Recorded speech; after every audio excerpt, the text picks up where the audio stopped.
Sejam todos muito bem-vindos a essa aula de EBD. Estamos retornando às nossas atividades com a classe de EBD e agora a gente está com o currículo Fundamentos da Fé. A gente tem uma preocupação muito grande com esse currículo porque a gente quer apresentar para a igreja e que isso vai ficar gravado para que depois as pessoas que vêm chegando para a IBAN possam revisitar. A ideia é muito clara de que você está vindo para uma igreja batista. Nós somos a Igreja Batista Metropolitana e temos um conceito, um contexto bíblico que nos faz perceber exatamente a história dos batistas, porque entendemos e pensamos biblicamente como nós entendemos e pensamos sobre Deus, sobre fé, sobre o final dos tempos, sobre a igreja, sobre a pessoa de Deus, a pessoa do Filho, sobre o Espírito Santo de Deus. Tudo isso você vai ver nesse currículo Fundamentos da Fé. A gente vai falar aquilo que nós acreditamos e que a Bíblia nos ensina. E para você que está chegando na nossa igreja, seja muito bem-vindo e entenda perfeitamente por que e o que é ser uma igreja batista. Para tanto, nós temos hoje nos acompanhando alguns irmãos e a irmã também. Temos também o Davi, que vai também dar aula junto comigo, vai estar ministrando as próximas aulas. Hoje é a segunda aula que a gente está ministrando. Davi está aqui com a gente, o pastor Ulisses também está aqui, Ailton também está conosco, Américo, que sempre participou das classes interativas ali no modo online, e Karina Magalhães também conosco, participando aqui. A ideia é que você compreenda que hoje nós estamos na segunda aula, porque a primeira aula foi a aula magna, a aula que foi ministrada pelo pastor Jude Clay na semana passada e que ele falou sobre a história dos batistas, falou sobre a herança dos batistas e falou sobre a identidade batista. E essa aula está gravada e você precisa revisitá-la como sendo a primeira aula desse currículo, Fundamentos da Fé, para que você possa entender a completude de tudo isso que nós vamos falar em todo esse currículo. Hoje, de forma específica, nós vamos falar sobre as Escrituras Sagradas, sobre a Palavra de Deus, sobre a inerrância da Palavra de Deus, sobre a infalibilidade da Palavra de Deus. Nós vamos falar sobre o que é a Palavra de Deus, se ela é a Palavra de Deus ou se ela contém a Palavra de Deus. A gente vai falar sobre a Bíblia Sagrada, a gente vai falar sobre o nosso manual, a gente vai falar sobre a palavra, a voz do Senhor sendo ministrada aos nossos corações por meio das Escrituras Sagradas. Para tanto, eu quero lembrar algumas curiosidades importantes. Nós temos 66 livros na Bíblia, desses 66, 39 no Antigo Testamento e 27 no Novo Testamento, 1.189 capítulos, 31.104 versículos. O menor capítulo da Bíblia é o Salmo 117 e o maior capítulo da Bíblia está no Salmo 119. O menor versículo do Antigo Testamento, em 7 letras, está em Jó, no capítulo 3, versículo 2, que disse Jó. Está escrito assim. No Novo Testamento, a gente tem o Evangelho de João, no capítulo 11, versículo 35, quando diz, Jesus chorou. Além disso, o maior versículo está em Esther, no capítulo 8, versículo 9, com 94 palavras. E tudo isso é apenas algumas curiosidades que a gente tem, como, por exemplo, o Salmo 118, é o que está no meio da palavra da Bíblia Sagrada, quando nós abrimos e percebemos versículos para um lado e versículos para o outro, e tantas outras curiosidades. Mas muito além das curiosidades que nós podemos perceber acerca da palavra de Deus, a gente precisa perceber sobre a autoridade da Bíblia. Por que as Escrituras Sagradas têm autoridade sobre a nossa vida? É essa autoridade que direciona a nossa vida, que diz exatamente qual é a vontade de Deus para as nossas vidas, que instrui o ser humano na verdade, que santifica o homem. E a gente vai ver agora exatamente sobre a autoridade da Bíblia. No Antigo Testamento, nós temos muitas vezes a voz de Deus, a palavra de Deus, a vontade de Deus sendo promulgada por meio dos profetas. Então, muitos textos do Antigo Testamento, principalmente dos profetas, a gente vê exatamente esse texto. Assim diz o Senhor. No Antigo Testamento, assim diz o Senhor.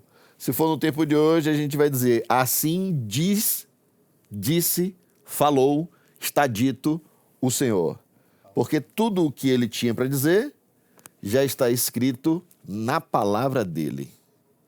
Então, no Antigo Testamento, assim diz o Senhor, como, por exemplo, através do profeta Ezequiel, no capítulo 7, versículos 5 e 6, diz, assim diz o Senhor Deus a Ezequiel, para que ele promulgasse, falasse para o povo judeu. Calamidades após calamidades, eis que vem, chegou o fim chegou, já despertou contra você. E essa era uma das formas de Deus falar por meio dos profetas para o seu povo, através da sua palavra, através do profeta. Também em Zacarias tem escrito, assim falou o Senhor dos Exércitos. Julguem segundo a verdade, sejam bondosos e misericordiosos uns com os outros, não oprimam a viúva, nem o órfão, nem o estrangeiro, nem o pobre, e que ninguém faça planos para prejudicar o seu próximo. É Deus falando através de Zacarias para que se tornasse a voz dele, a palavra dele, com autoridade para que o povo colocasse em prática exatamente o cuidado com o órfão, com a viúva, com o estrangeiro, como a gente também vê no Novo Testamento, em outros textos, e que Deus manda cuidar dessas pessoas, e isso está escrito na sua palavra, no Antigo e no Novo Testamento. Amém? Amém. Vocês estão muito caladinhos hoje, estão tão quietos, estou até com medo, quando começarem a falar, eu tenho até medo. Fiquem à vontade, viu, gente? Não é porque o primeiro momento que a gente está retornando às aulas, vocês vão ficar assim tão quietinhos, tá? Deus fala também por meio dos profetas. Ele falou por meio dos profetas. E é também aquilo que a gente já falou anteriormente aqui. Ele, no Antigo Testamento, falou por meio da vida dos profetas. Em alguns momentos, era o próprio profeta se colocando diante do povo e dizendo assim, assim diz o Senhor. Em outros momentos, é o profeta dizendo, assim disse o Senhor. E em outros momentos, é o momento em que o profeta diz que esta é a vontade de Deus, porque Deus já falou com ele, mesmo que não seja necessariamente temporariamente naquele momento. Temporalmente naquele momento. Basicamente, né, não é, na palavra de Deus, não é só palavra do Senhor, quando a gente fala relacionado ao profeta, não é só palavra do Senhor quando está escrito assim diz o Senhor. Também é palavra do Senhor em outras situações como essas que o Senhor citou, né? Os profetas tinham intimidade com o Senhor, tinham tempos de oração com o Senhor. Os profetas tinham momentos de serem separados para falar com Deus. E quando eles ouviam a direção de Deus para o povo, eles executavam, eles falavam, eles faziam, eles colocavam em prática. É preciso destacar também, pastor, no contexto histórico, aquele foi um momento em que estava se construindo, se consolidando a palavra de Deus para criar o compêndio de que foi falado, para que se tornasse a Bíblia que temos hoje. Então é preciso destacar que Deus falava por meio dos profetas, assim como hoje a palavra de Deus é suficiente em nossas vidas para falar para cada um de nós, Perfeito. ou por meio dos pastores, dos Perfeito. nossos líderes, sobretudo aqui na nossa igreja local. Perfeito. A ideia é muito clara de que a Bíblia foi escrita ao longo de 1.500 anos, mais de 100 autores, e cada um deles ouviu a voz de Deus, vivenciou a direção de Deus e escreveu, transcreveu aquilo que o Senhor tinha ordenado e também aquilo que eles viveram direcionado pelo Senhor. É importante falar sobre isso que está sendo colocado, que mostra claramente a instrumentalidade de Deus usando os profetas para escrever e para professar sua palavra. Perfeito. Né? Então, isso ocorreu com os profetas. Hoje, nos dias atuais, conosco, nós também somos instrumentos usados por Deus de uma outra forma. Somos instrumentos usados por Deus para dar o testemunho de transformação de vida que Jesus e que Deus fez em nossas vidas. Nós somos instrumentos usados por Deus quando fazemos o que estamos fazendo aqui, falando de maneira didática, ensinando sobre a palavra de Deus. Nós somos instrumentos usados por Deus quando pregamos a sua palavra e quando semeamos essa palavra a quem não o conhece, para que o Espírito Santo depois venha e faça com que o homem se arrependa e tenha entendimento de tudo aquilo que é a justiça, o juízo e a vontade de Deus sobre as nossas vidas. No Antigo Testamento, eis que assim diz o Senhor, e ele falou através dos profetas. Hoje, quando temos então o compêndio, a Bíblia, a reunião dos 66 livros da Bíblia, da Palavra de Deus, das Escrituras Sagradas, quando alguém disser, eis que assim diz o Senhor, tem que estar escrito aqui. Tem que estar escrito na Palavra de Deus. Qualquer coisa que alguém diga, assim diz o Senhor, e que esteja fora do que já está escrito, não é palavra de Deus. Só é palavra de Deus aquilo que está escrito nas Escrituras Sagradas, na Bíblia Sagrada, na palavra do Senhor.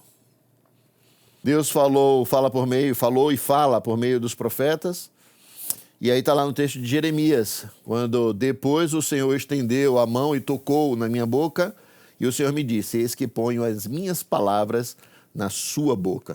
E isso foi um momento posterior. Ele fala com Jeremias e depois ele começa a falar através da vida de Jeremias. Hoje, repito o que falei antes, qualquer coisa que alguém vai falar que foi o Senhor que disse, tem que estar escrito na Bíblia Sagrada. Nós que, neste momento, estamos vendo muito sobre a história dos batistas e vamos continuar vendo também. Tudo aquilo que você acrescenta à palavra de Deus pode vir de seita. Tudo aquilo que você tira da palavra de Deus pode vir de seita, porque é o homem acrescentando algo a este livro que não tem mais nada a ser acrescentado até que Jesus volte, e é o homem subtraindo desse livro algo que foi escrito por Deus para os homens. Então, nós batistas, nós temos isso de uma maneira muito séria, de que nada você pode acrescentar à palavra e nada você pode subtrair dessa palavra. Fazendo até um complemento sobre isso que o Ailton está falando, uma seita, né? O que é uma seita? É todo e qualquer movimento religioso que tira qualquer tipo de autoridade da palavra de Deus, da pessoa de Deus, do Filho de Deus ou do Espírito Santo de Deus. Se a pessoa quiser saber se está fazendo parte de uma comunidade que é uma seita, se a pessoa quer saber se faz parte de uma igreja séria ou não, esse é o conceito claro para que você tenha em mente. Nada pode ser subtraído da palavra de Deus e nem acrescentado. Nada pode ser diminuído ou subtraído do poder que há em Jesus Cristo, nem no Espírito Santo e nem no próprio Deus, como Criador, como sustentador de todas as coisas. Qualquer igreja ou movimento religioso que de algum modo subtraia poder e autoridade desses elementos é considerado uma seita. O Espírito Santo não é uma força ativa, é a pessoa de Deus. E quando nós dizemos que é uma força ativa, nós estamos diminuindo e estamos assim correndo numa seita. Em Jeremias 37 também tem escrito, mas ele, nem os seus servos, nem o povo da terra deram ouvidos às palavras do Senhor que ele falou por meio do profeta Jeremias. O Novo Testamento indica que o Antigo Testamento é palavra de Deus. A ideia clara é de que o Novo Testamento endossa o Antigo Testamento. De que o Antigo Testamento é o que viria mostrando, apontando para o Novo Testamento. O Novo Testamento endossa tudo que está escrito no Antigo Testamento. Tudo que nós temos no Novo Testamento, ele é baseado em algo antigo, em algo que foi escrito, que é o Antigo Testamento. Um Novo Testamento só é novo porque teve algo anterior a ele.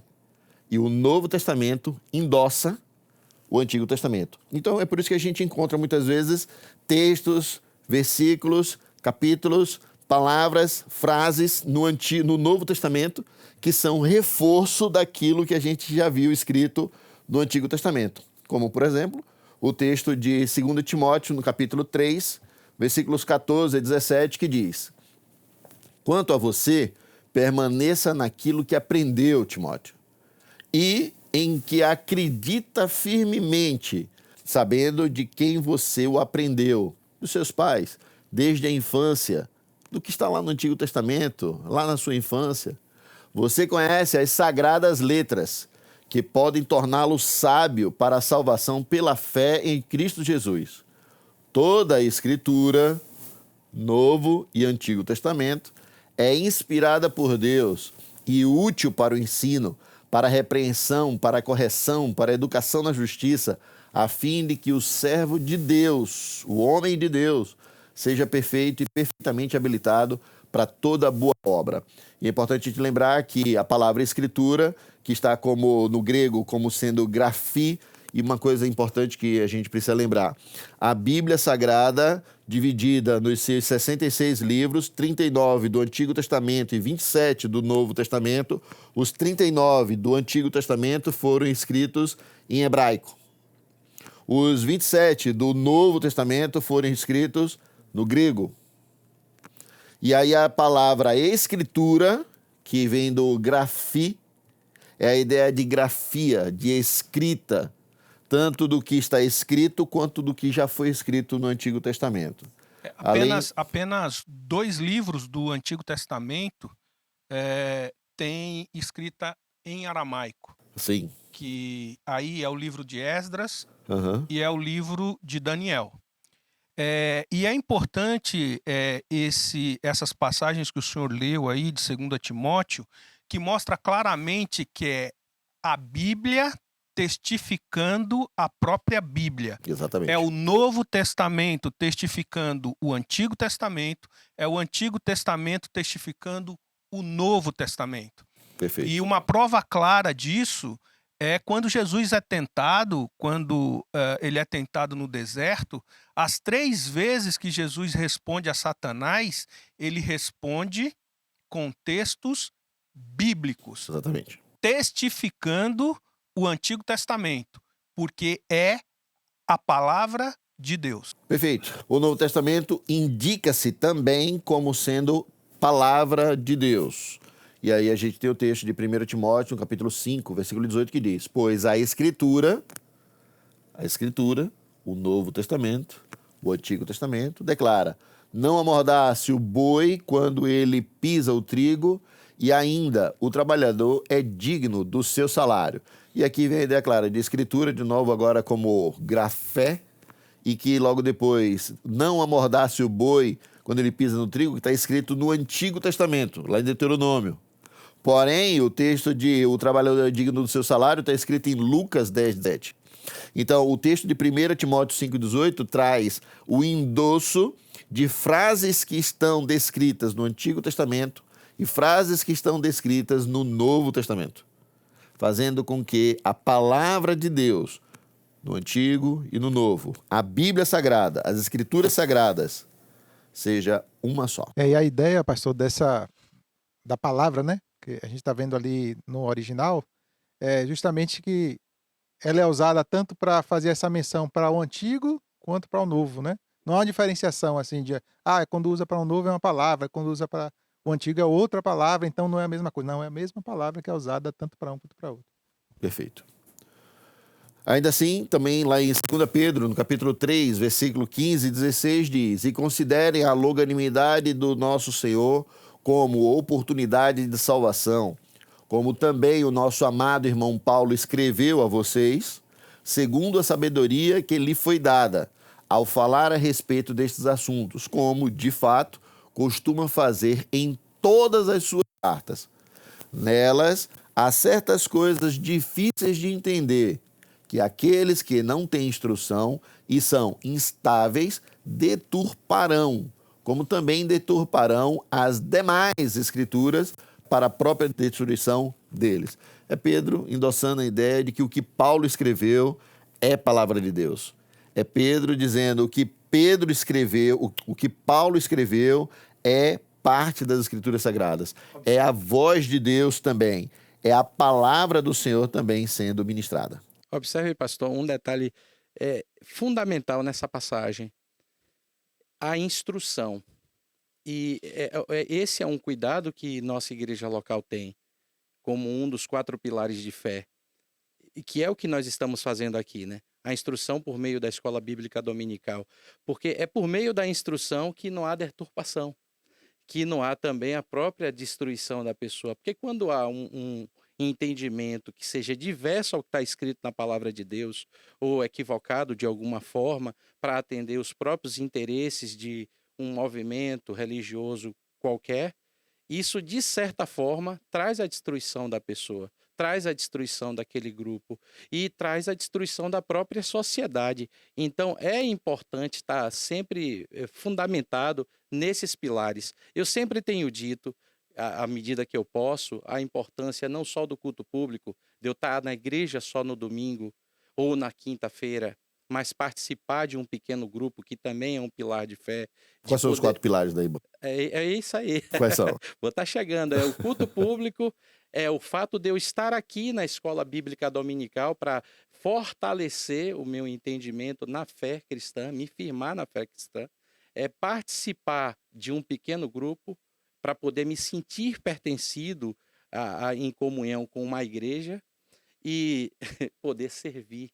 Né? E hoje eu louvo a Deus pelo privilégio de servir. Foi aprovado na classe Novos Membros, viu? Tá vendo? É por isso que ele entrou, pastor. Senão, botar ele para fora. Então, assim, para o louvor da glória do nosso Senhor e Salvador Jesus Cristo. E a Escritura é isso, né? Quando a gente volta para o teocentrismo e entende que as duas se convergem desde aquele momento em que Deus estava fazendo a constituição da sociedade de nós, dos seus filhos, até a consumação dos tempos na volta do nosso Salvador. E aí a gente precisa lembrar que escrituras aqui também, que veio do grafés, que é de escrituras, também do grego, como a gente já viu antes. Sendo, então, a Bíblia, a palavra de Deus, Américo, significa que Deus citou palavra por palavra para os escritores humanos? Eu entendo que sim, porque a Bíblia ela veio para todos e ela trouxe consigo essa semente de nos trazer a verdadeira essência da Boa Nova.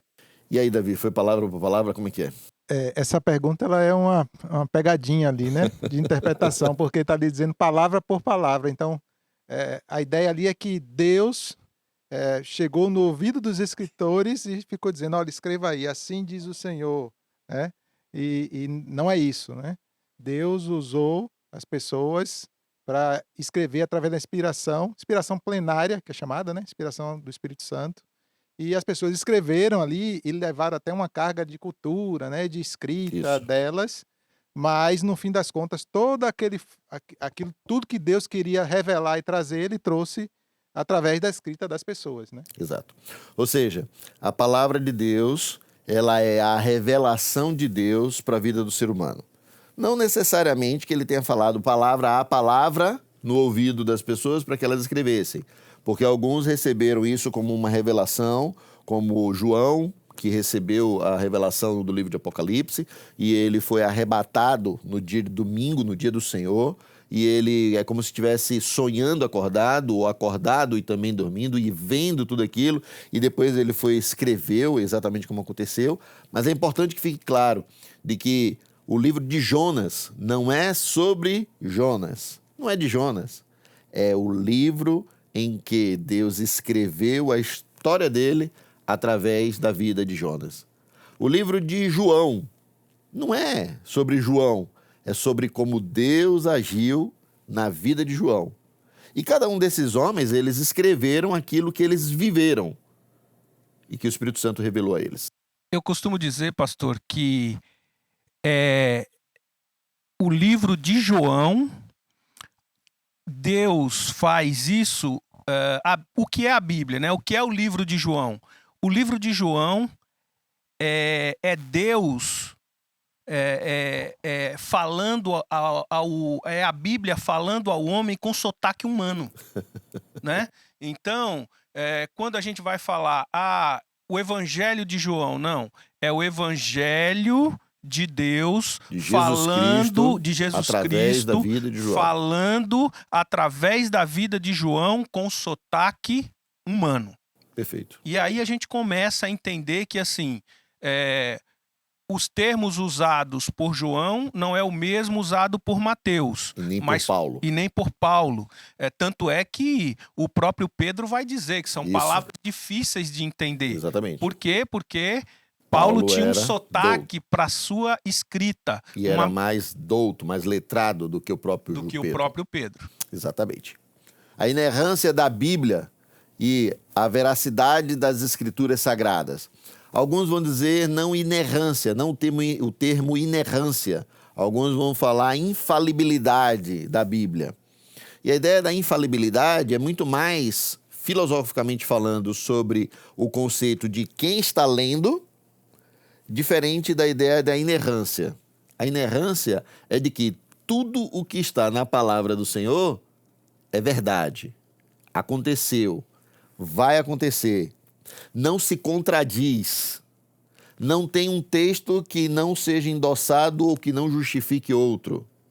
Exemplo disso, os 400 anos do silêncio, em que Deus não se revelou ao ser humano, não falou com o ser humano.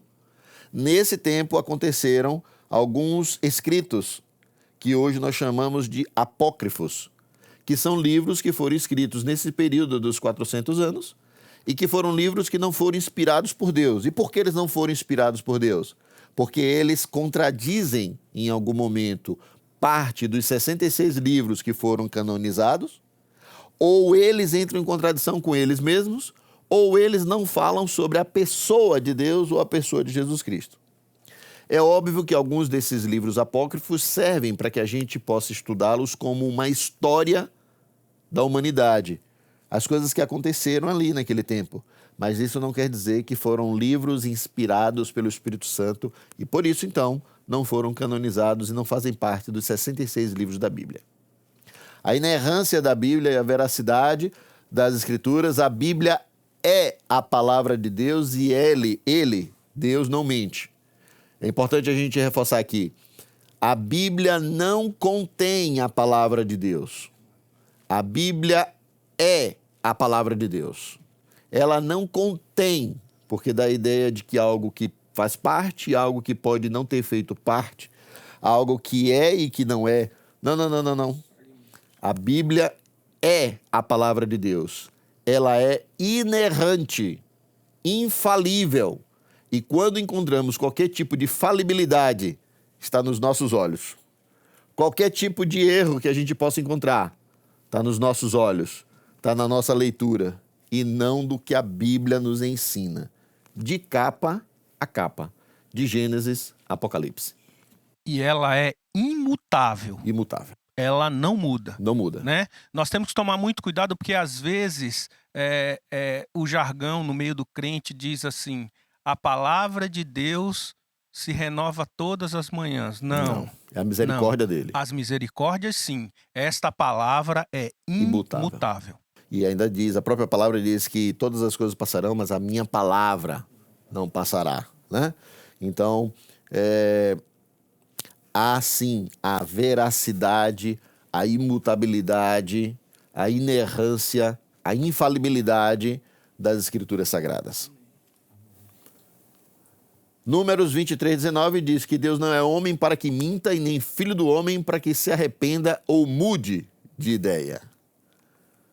Tito 1:2-4 diz: escrevo na esperança da vida eterna que o Deus que não pode mentir prometeu antes. Infalibilidade, inerrância. A Bíblia também, ela é o padrão da verdade. Isso daqui é interessante pensar um pouquinho. Porque hoje em dia existem muitas verdades por aí. Hoje em dia existe muita gente tentando falar a sua verdade. E o padrão de verdade está descrito na palavra de Deus. Eu vou mais além. A verdade se revela por uma pessoa, Jesus Cristo. Ele diz: eu sou o caminho, a verdade e a vida. Fora dele, qualquer outra coisa não é a verdade absoluta. Por isso que diz em João 17:17, santifica-os na verdade, a tua palavra é a verdade. Esse foi o texto em que Jesus estava dizendo assim: eu me santifico por eles, para que eles sejam salvos. E aí é o mesmo texto que ele também fala: eu oro para que o Senhor não os tire do mundo, mas que o Senhor santifique eles por meio da tua palavra. Por quê? Porque a tua palavra é a verdade. Eu lembro de Salmo 119, que traz, né? A tua palavra, ela é lâmpada para os meus pés, né? Luz para o meu caminhar. Então, essa verdade tira todas as trevas e a gente consegue viver esse caminho que é Jesus Cristo. Se a gente não tiver o coração nessa palavra, a gente não consegue realmente conhecer verdadeiramente o nosso Senhor. É verdade. A palavra de Deus é o padrão da verdade. A Bíblia pode não esgotar fatos sobre determinado assunto. Exemplo, a Bíblia não diz não fume. Mas a Bíblia tem escrito de forma muito clara: não vos deixei dominar por coisa alguma. A Bíblia não fala sobre a internet, porque não era para aquele tempo lá. Mas a Bíblia diz que nós devemos fugir da aparência do mal. Isso, 1 Tessalonicenses capítulo 4. A internet tem coisas boas para serem investigados, para serem analisados, para serem pesquisados. Mas também tem coisas ruins, tem assuntos ruins, tem pessoas ali que jogam muito fake news. E muitas pessoas são conduzidas e direcionadas para as mentiras que são ditas ali. E o aprisionamento, né? Que de algum modo a internet também pode promover. Então, algumas pessoas ficam presas por esses assuntos na internet. É isso mesmo. A Bíblia também utiliza linguagem comum. E a ideia dessa linguagem comum era de que Pedro, que era não tão douto quanto era Paulo, ele escreve com a sua linguagem comum a ele. Assim como Paulo, que era douto, ele escreve mais rebuscado, motivo pelo qual ele realmente, mais tarde, o próprio Pedro diz as palavras difíceis que Paulo utilizava. Mas são palavras comuns, a linguagem comum daquele tempo, daqueles homens. Não foi Deus falando, dizendo como eles deveriam escrever, eles escreveram como eles comumente entendiam a própria. A gente também pode enquadrar aí nesse item situações como números, né, na Bíblia. Por exemplo, distâncias. Que tal lugar a certa distância. Ou contagens, né? Por exemplo, em nossa vida cotidiana, se eu moro a 1 km e 130 da praia, eu não vou dizer para você que eu moro a 1 km, eu vou dizer que eu moro a 1 km, né? Faço um arredondamento. Isso é uma linguagem comum, né? Isso. O próprio judeu tem uma linguagem que ele só fala que são 40, por exemplo, quando já chegou a 40 ou em diante. Mas enquanto for 39, é 30. Não é 39, não é 40, é 30. Só se transforma em 40 quando passa do 39. Se for até 39, do 31 ao 39, o judeu fala 30. E é sempre assim. Até a parábola da dracma perdida. Ele pega uma linguagem ali, né? Faz uma citação a algo que refere à vida cotidiana da pessoa, Comum a eles. que é comum a eles. Então, caminhar a segunda milha. Então, tudo que está contido ali tem referência a essa vivência ali daquele povo.